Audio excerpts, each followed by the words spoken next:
E bota fogo na cana, canaviar, quero ver laborar. Canaviar, bota fogo na cana, canaviar, quero ver laborar. Canaviar.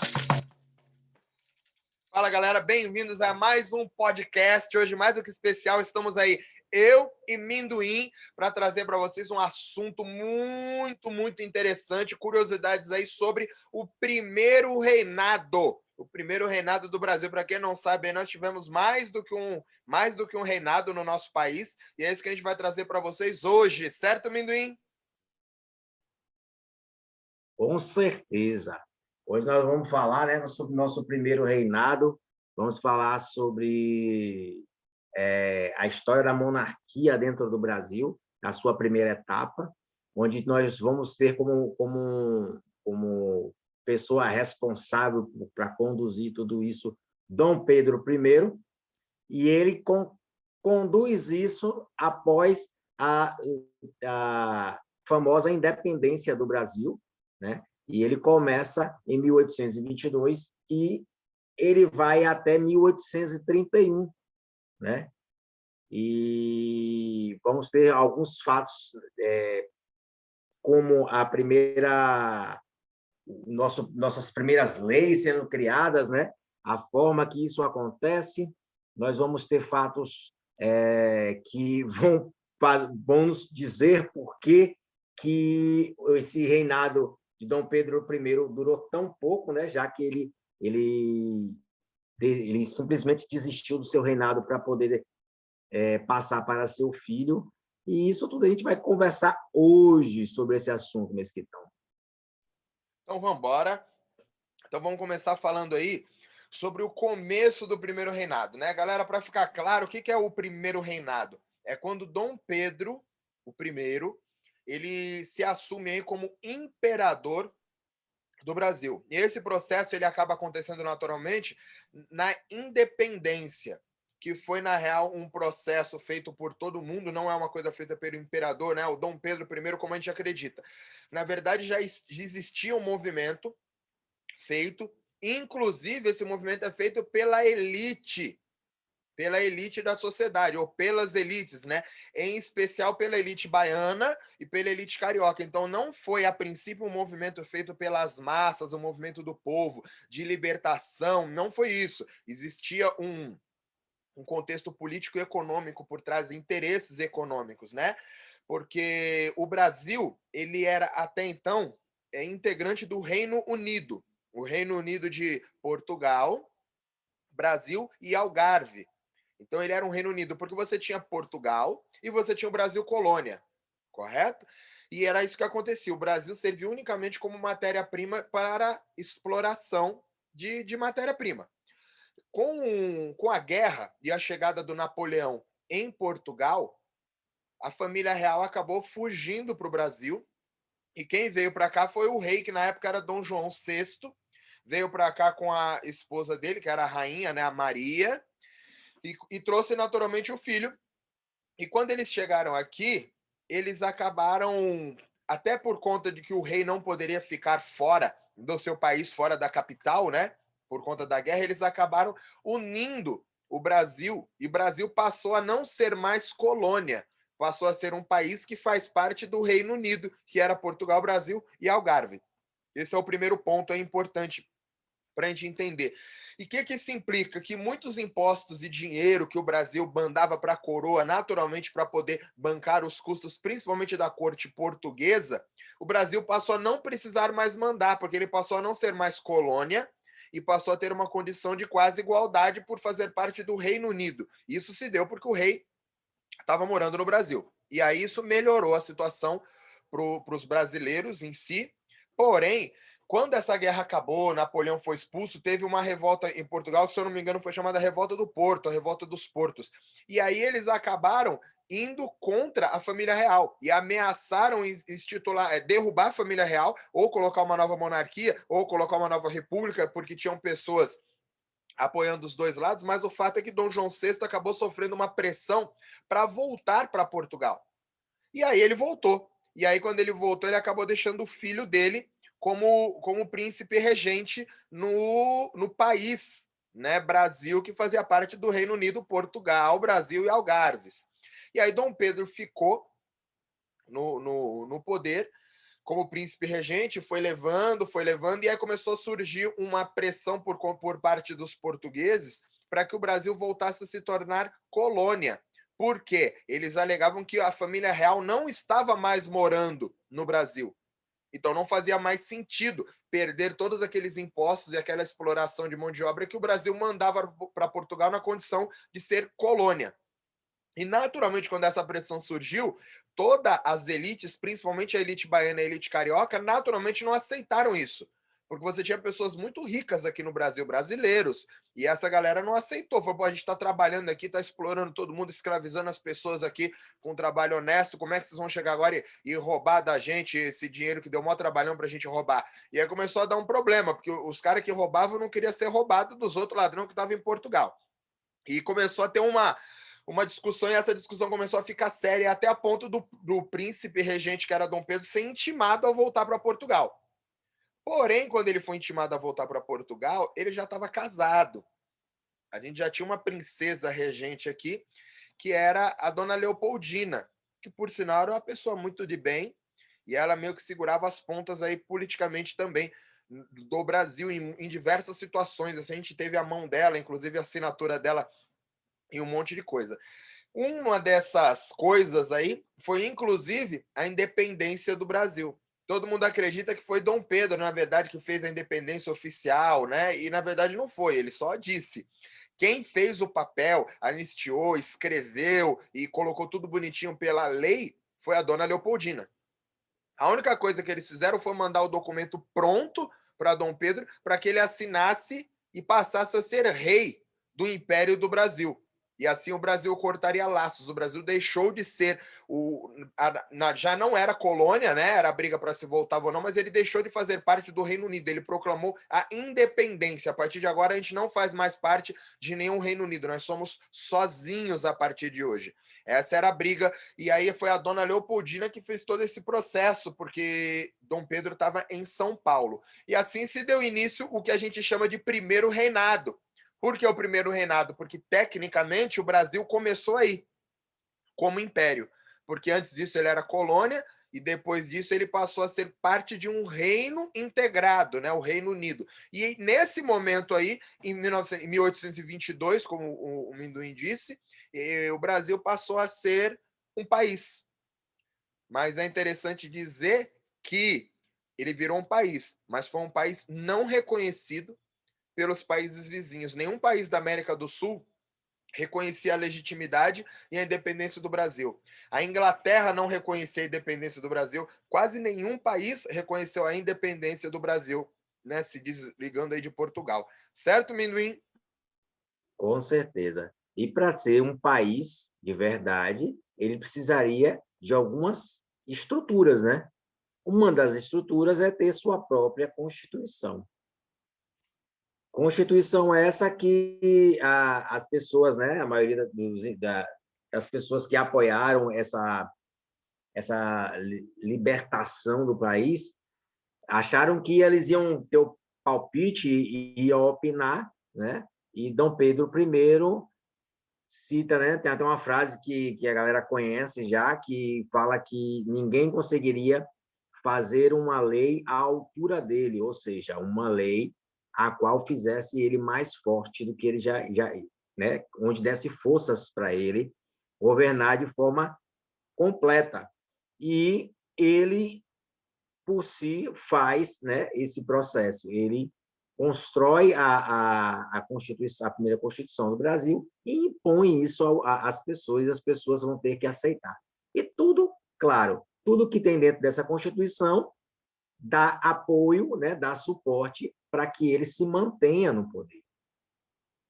Mas assim como ele fez uma série de coisas que fechou o pacote para ele reinar, ele também fazia parte de alguns escândalos, e com isso ele começa, né, a perder a popularidade dele através desses escândalos. Um dos escândalos é o escândalo que todo mundo já conhece, né, sobre a questão dele permanecer um amante onde todo mundo conhecia, onde todo mundo sabia, e muitas pessoas tinham uma certa afeição à esposa dele de verdade, e com isso ele começa a perder sua popularidade dentro do país, não é isso, Mesquita? É isso. O que acontece é que Dom Pedro, ele naturalmente ele já tinha muitas amantes, sempre teve, e estima-se que tenham sido milhares de amantes, né? Em números oficiais, assim, acredita-se literalmente mesmo que ele tenha tido milhares de amantes, e tem até uma história que conta que ele tinha priapismo, né? Que é uma doença que tem onde você sofre diversas ereções, se eu não me engano, ao longo do dia, assim, uma coisa terrível, é uma doença mesmo, e fica bem ruim. E aí, por conta dessas ereções, exatamente por conta dessa vontade que ele tinha, ele acabou tendo muitas amantes, né? Eu não estou protegendo, falando que ele era coitado, não, viu, gente? Só estou expondo os fatos aí. E ele sempre foi um cara de muitas amantes, e a dona Leopoldina sempre soube disso, que era a esposa dele, até então a nossa rainha, ela sempre soube, e todo o povo sempre soube disso, não foi uma coisa nunca escondida. A questão é que em algum momento ele acabou se apaixonando por uma moça que viria a se tornar uma das amantes dele, mas foi uma amante que parece que ele se apaixonou de verdade, porque ele ficou com ela um tempo. Um tempo não, um tempo assim, bastante tempo. Que foi a mulher que dizem que ele realmente se apaixonou, que foi a Domitila. A Domitila que depois viria a se tornar a Marquesa de Santos. E o que ele fez com a Maria Domitila? Ele levou ela para morar ao lado da mansão dele, ao lado do palácio. Ela tinha uma mansão, uma casa, do ladinho do palácio dele no Rio, né, Minduim? Dá nem trabalho, né? O Nem um cara não pouco. queria nem ir longe, era do lado mesmo. Como é que o cara faz um trem desse? Misericórdia. E aí, naturalmente, ele começou a ter vários problemas com a rainha, porque ela começou a ter um problema maior com a Domitila. E como ela fazia parte da corte, quando eles iam viajar juntos, a Domitila sempre ia junto. Reza até uma lenda que acontece que eles foram visitar se eu não me engano, Pernambuco, e quando eles chegaram lá, a galera começou a tratar a Domitila como se ela fosse a rainha. E deixaram de lado a rainha Leopoldina. E qual que é a questão? A rainha era uma pessoa muito importante para o nosso país, para a formação do nosso país. Ela era uma pessoa muito inteligente, muito letrada, ela fazia parte da capital da corte austríaca, se eu não me engano. Então ela era muito bem letrada, muito bem ensinada. E na época não era todo mundo que sabia ler. Então ela era versada em muitos, muitos, muitos talentos para lidar com pessoas, com política, com arte, com letras, com música. Enquanto o Dom Pedro, por exemplo, ele não sabia nem ler. Então você vê a diferença de cultura de uma coisa para outra, né? E quando a Leopoldina acabou chegando aqui, eles ficaram muito felizes por um tempo. O casamento deles dizem que foi muito bom por um tempo, até que começou a ter esses problemas dessas saídas de Dom Pedro, e começou exatamente quando ele começou a sair com a Maria Domitila, que foi a Marquesa de Santos, e a Marquesa de Santos causou um problemão gigantesco, né, dentro do nosso reinado. Assim, aí você tem vários escândalos, e depois disso, a Leopoldina morre. E aí tem relatos dela, tem cartas dela dizendo que ela morreu literalmente de tristeza. Ela morreu de desgosto. Tem cartas dela que ela mandava para a família dela sempre, ela sempre conversava com a família, e ela mandando essa carta por relatos falando que ela achava que ela ia morrer de tristeza e solidão, porque o Dom Pedro não voltava para casa nunca, nunca chegava em casa, porque ele estava sempre com as amantes, e quando vinha não dava atenção para ela, e foi fazer, e ela tinha filhos, e aí naturalmente por ela não ter atenção, ter o problema todo da política do país que ficava na mão dela para resolver enquanto ele estava com as amantes dela, ela acabou criando uma compulsão por comida. Então ela começou a comer muito, e acabou engordando. Esse processo de ter filho também atrapalha, e ela foi criando uma depressão profunda. E ela segurou esse processo o máximo que deu. Acabei de falar que ela que foi ela que redigiu a carta, o documento para a independência do Brasil. Ela que convenceu, né, conversou com Dom Pedro quanto ao dia do fico, quando foi dada a intimada dele para ele ir de volta para Portugal, e ele falou, né? Se é para o bem de todos e felicidade geral da nação, diga ao povo que fica. Tô brincando, ele não falava, ele era brasileiro, né? Então é essa, ele falava português do Brasil, e essa é a brincadeira. Ele ficou por conta dela. Então ela ajudava muito.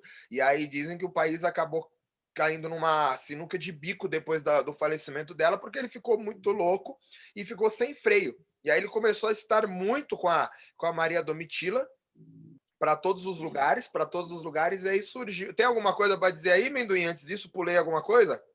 Não, não, tá tranquilo. É engraçado, né, que da população existiam na mesma, né, dessa sociedade brasileira, né, nesse processo existiam pessoas que gostavam, na realidade não é que gostavam, tinham afinidade a esse reinado simplesmente por conta dela, porque ela fazia todo o processo, toda a parte dela. E quando isso acontece, as pessoas se viram de vez contra a Dom Pedro I, e ele não ajuda nas suas atitudes, e isso acaba somando, né, num problema que não tem mais tamanho, né, que só tende a crescer, e a popularidade dele só tende a diminuir.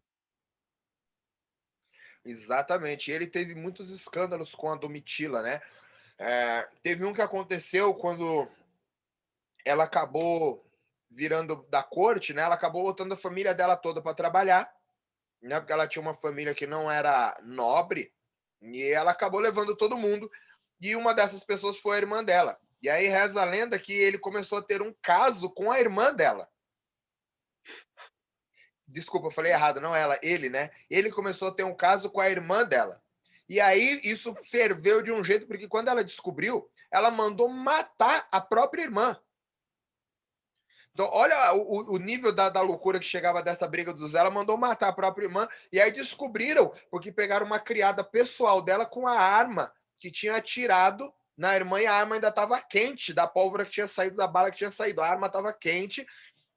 E aí descobriram que tinha sido ela. E aí o povo começou a fazer uma pressão gigantesca de não ter essa mulher por perto, porque foram vários escândalos, né? A ponto dele estar com ela e ter assuntos diplomáticos para resolver, para sair. E ela falava: pô, você já vai viajar de novo? Ele falou: ah, mas eu tenho que ir, meu docinho, meu coração, eu preciso ir embora. Ela falou: ah, você prefere o país do que ficar comigo? Isso é um absurdo. Você tem que escolher a mim. Entre eu e o seu país, você tem que escolher ficar comigo. Olha o nível de loucura que essa mulher tinha, de ciúme que ela tinha dele e ele tinha dela. Enfim, mandou matar a própria irmã, deu errado, não conseguiu, mas deu problema, e aí a corte deu uma intimada no Dom Pedro, porque ele já estava sofrendo, né, influências a favor de abdicar o trono em nome do filho, estava recebendo também influências de uma possível república, as pessoas querendo tomar o poder porque ele não estava dando conta, e ele foi obrigado a mandar ela embora. Ele acabou mandando ela de volta para São Paulo, e ela ficou em São Paulo até o final da vida dela, morreu bem velhinha já, e ajudou muita gente. Ela ficou super conhecida por ter se tornado uma boa pessoa, ajudando um monte de instituição, um monte de gente com grana, inclusive, né? Certo, Minduim? Pulei alguma coisa? Não, com certeza. Isso é uma das coisas, né? E daí esse processo acontece e cada vez mais o cinto vai apertando para o lado de Dom Pedro, até que Dom Pedro se vê obrigado, né, a voltar a Portugal e deixa o filho, né, com menor de idade e na casa como novamente um príncipe, né? Ele assume o processo de príncipe até que ele tenha a sua maioridade e assuma o Brasil, sendo o segundo, né? O segundo rei do Brasil, conduzir todo esse país.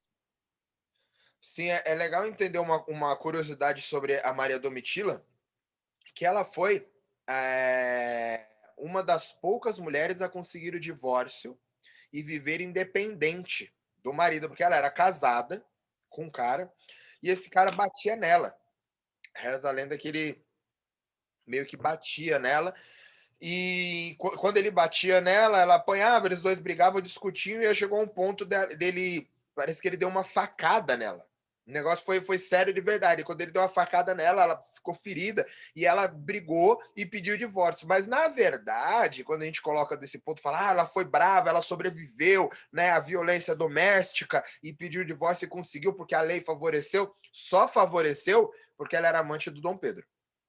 Então você tinha um rei ali pedindo, porque você tinha que pedir consentimento para pedir divórcio, das leis, consentimento da própria igreja, enfim, era um problema social assim muito grande, né? Nem legislativo, né, com relação às leis, um problema social ali de você ser uma mulher desquitada. Mas o Dom Pedro naturalmente era a favor dela se divorciar. E olha que legal, o divórcio dela quando ela entrou com o pedido oficial saiu em 48 horas. Uma coisa que na época demorava anos e era muito difícil, o dele com ela saiu em 48 horas, estava livre já. E dizem que ele não teve nada a ver, foi a justiça brasileira que resolveu. Brasil sendo Brasil. Não se O Brasil, incomode, não, que é por o aí. Brasil desde a primeira coroa, né? Enfim, e aí ela acabou se divorciando e depois dela, olha que legal, foi tão forte isso daí, a galera era tão contra o Dom Pedro e ele forçava as leis, né, de acordo com o que ele queria, que a galera ficou completamente contra e depois disso os divórcios foram proibidos. Foram proibidos. No Brasil, ninguém mais podia divorciar pela lei. Pela lei, era proibido divorciar. E esse processo durou vários anos. Vários anos até, pela lei, você poder ter uma constituinte que te permitia se divorciar de novo. Mas por conta desse problema que o Dom Pedro causou com ela, o Brasil inteiro ficou proibido de pedir divórcio. Tanto homem quanto mulher, quem quer que fosse. Foi proibido pela lei. Você ia preso se fizesse isso. Mais uma vez eu repito, Brasil sendo Brasil, não se incomode não, que é por aí. Brasil sendo Brasil. E aí teve uma passagem também que eu lembrei da morte, né, da dona Leopoldina e da rainha Leopoldina, que me parece que numa dessas brigas que ele estava com ela, de ciúme por conta da Maria Domitila, essas coisas todas que foram definhando ela aos poucos, né? Ela estava muito triste, muito triste. E se eu não me engano, ela estava grávida. E aí ela falou, mas você já vai sair de novo, que seu filho já vai nascer. Foi alguma coisa nesse sentido. Ela falou, poxa, eu tô achando que eu vou morrer, você podia ficar comigo, eu não quero ter esse filho sozinho. Ele falou, nada, eu vou e volto rápido, mas você tá saudável, você tá bem. E não se preocupa não que não vai ter problema. E ele foi embora, inclusive foi na invasão paraguaia no Brasil. A gente fez um podcast falando sobre isso, porque ele foi para a cidade de Uruguaiana. E foi na cidade de Uruguaiana que ele recebeu a mensagem de que a rainha tinha falecido. E eu não tenho certeza se ela estava grávida mesmo, mas eu acho que estava. E aí falaram que o filho ficou bem, ficou tudo certo, mas, porém, contudo, todavia, a rainha morreu de tristeza, como ela já tinha falado para ele, como ela já tinha relatado nas cartas, esse processo aí. Certo, Minduim? Certo. Mesquita, essas questões acabam também trazendo, né, o problema que contra Dom Pedro e o exército também junta, né, nesse contexto, porque quando as coisas começam, o Brasil vence, né, essa guerra e ele volta, mas o exército muito forte, mais à frente ele vem, né, e começa a fazer pressão em Dom Pedro de forma contrária, né, devido a seus mandos e desmandos, suas faltas de coerência no governar, ele também faz. E só lembrando a galera que vale a pena assistir esse podcast que a gente falou, que a gente fez, né, sobre a Guerra do Paraguai, vale a pena, tem muito detalhezinho, tem muita questão, tem muita curiosidade, e convido todo mundo a dar uma assistidazinha e acompanhar os podcasts da gente. Exatamente, a gente teve esse processo todo aí que a gente contou na Guerra do Paraguai, né? Quando a gente falou sobre a guerra, na verdade não a Guerra do Paraguai, né? A guerra contra o Paraguai, né? Porque aquilo foi uma covardia sem tamanho. E era Dom Pedro quem estava à vez ali, à frente, né, da brincadeira. Tanto que a gente até brincou que ele tinha sido o primeiro cara a se alistar né, no exército dos voluntários da pátria. Ele se alistou para ir lutar, mas ele só não foi. Ele só não foi até o campo de batalha. Mas ele se alistou e fez parte do cordão ali. Ele marchou, enfim, enquanto estava no reino, né? Ele foi pertinho, vamos dizer assim. Ele foi lá pertinho, olhou, aí viu de longe, viu o B.O. e fez: ó, meu irmão, vá lá, os meninos, que eu estou aqui dando um suportezinho para vocês, eu dou o maior apoio. Pô, ir pertinho já é alguma coisa, né? Já vale alguma coisa. O processo do ir pertinho. Deve valer, né?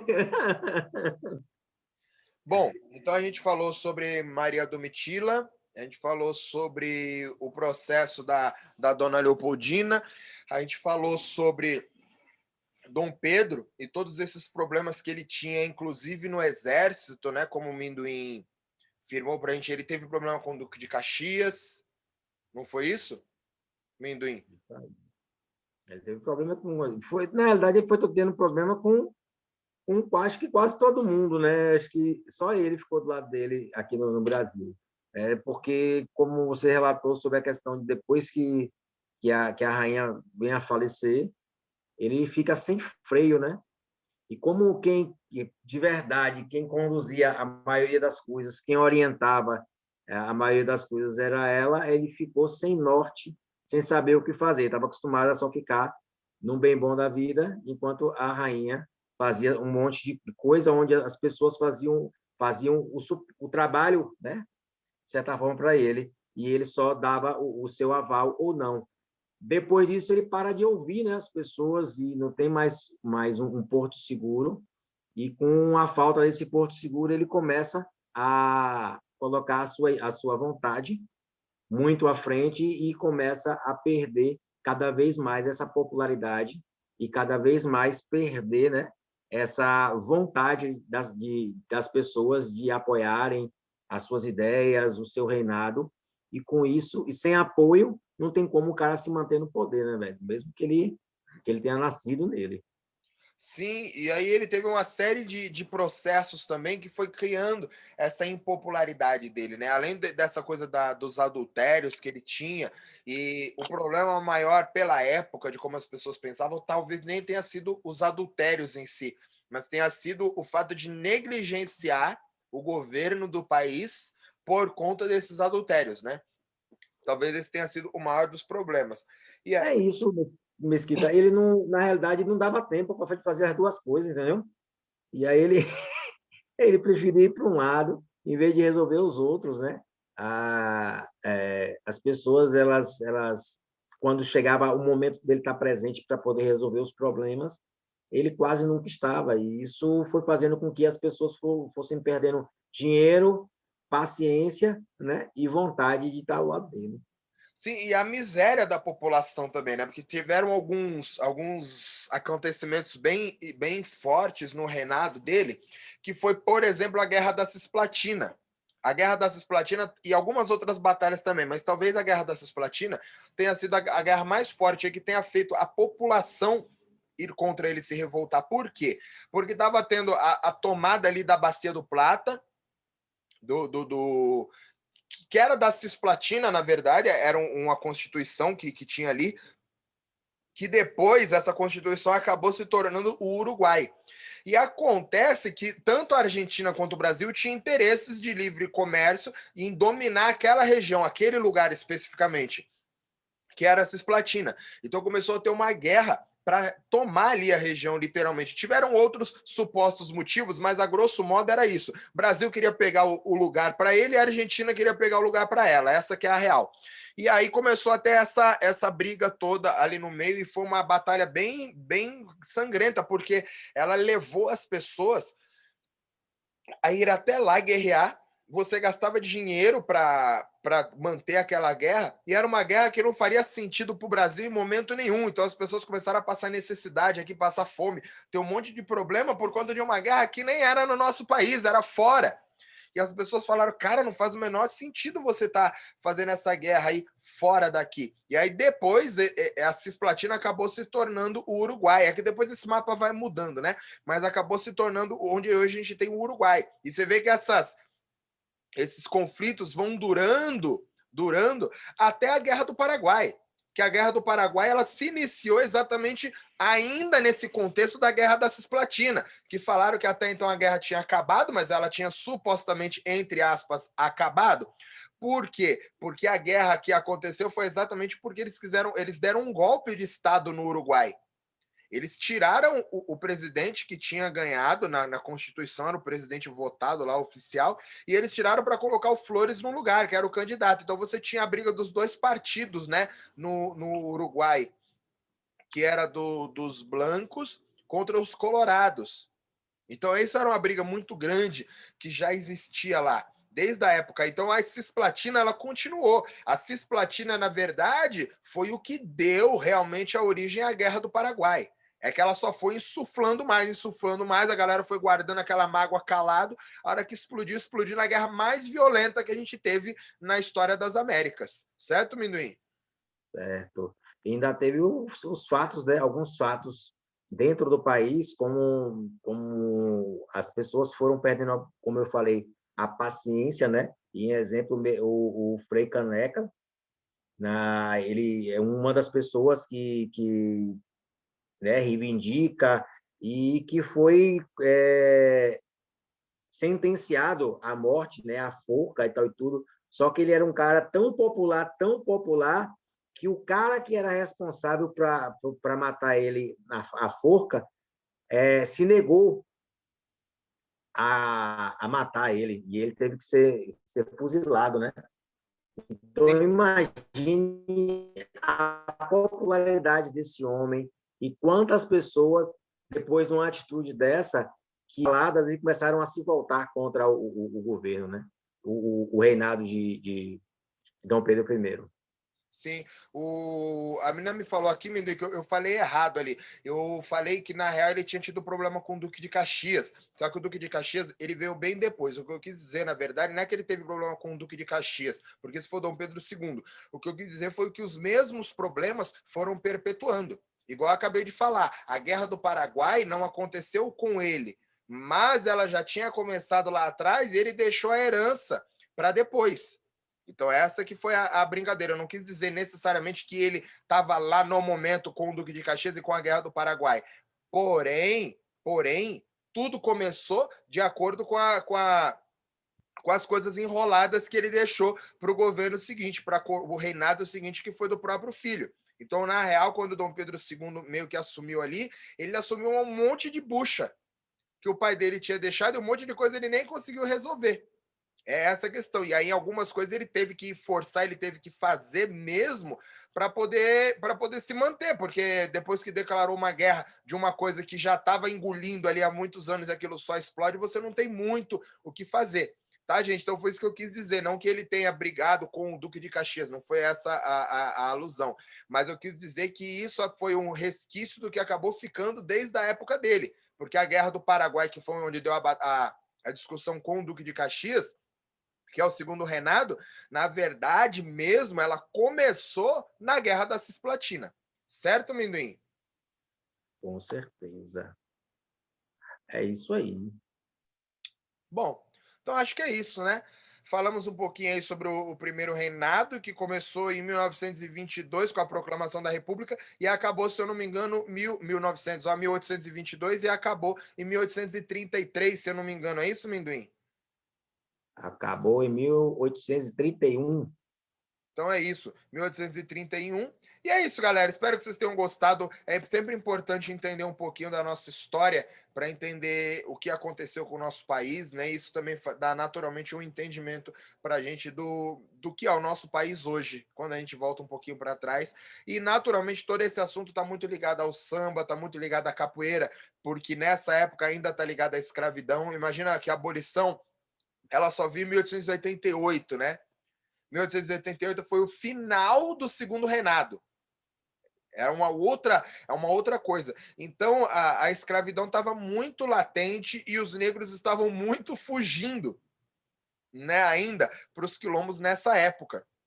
Então é de uma valia muito grande a gente entender o contexto histórico e político da época, até para a gente poder entender melhor a capoeira, a formação da capoeira como a gente conhece, do samba como a gente conhece. Eu acho que é isso, certo, Amendoim?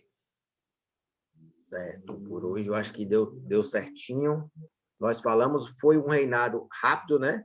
De certa forma, um reinado rápido, já que a gente entende-se que o rei fica ali até que a história que a gente sempre escuta, né? O rei fica ali até a hora que ele morre e seu substituto assume, mas no caso do Brasil foi um pouquinho diferente, ele teve que sair e deixar seu filho. É isso. Valeu, galera. Obrigado. Espero que vocês tenham gostado. Por hoje é isso e fui!